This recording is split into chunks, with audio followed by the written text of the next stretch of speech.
Counter terrorism department Sindh और हसास इदारे ने कराची में खुफिया इत्तला पर कार्रवाई करते हुए कलदम ज़ैनबियून ब्रिगेड से ताल्लुक रखने वाले 2 दहशतगर्दों को गिरफ्तार कर लिया है। गिरफ्तार दहशतगर्द शहर में होने वाली हालिया टारगेट किलिंग की वारदातों में मुलव्विस हैं। तफसीलात इस रिपोर्ट में।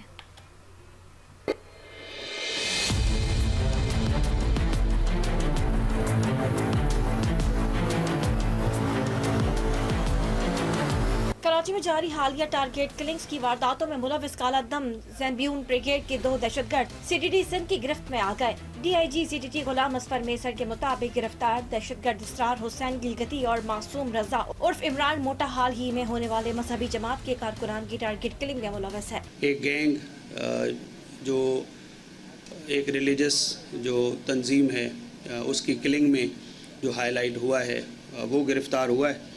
इसमें ज़ैनबियून ब्रिगेड के 2 टारगेट किलर हैं जो गिरफ़्तार हुए हैं। एक का नाम इसरार गिलगिती है और दूसरे का नाम मासूम रज़ा उर्फ आमिर उर्फ इमरान मोटा। ये इमरान मोटा जो है वो हमारी रेड बुक में भी है सीटीडी की और मोस्ट वांटेड था सीटीडी को। इन्होंने जो अनस रहमान की टारगेट किलिंग हुई है वो इस ग्रुप ने की है।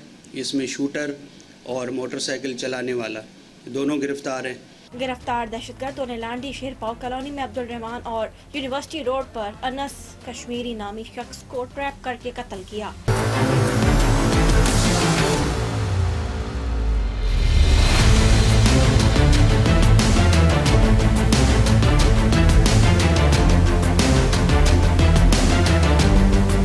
डीआईजी सीटीडी ने मजीद बताया कि मुलजिम मासूम रजा का नाम मतलूब दहशतगर्दों की फहरिस्त रेड बुक में भी शामिल है और मुलजिमान ने दौरान तफ्तीश अपने गैर मुल्की राब्तों का भी इंकशाफ किया। गिरफ्तार दहशतगर्दों से असलहा और दस्ती बम भी बरामद हुए।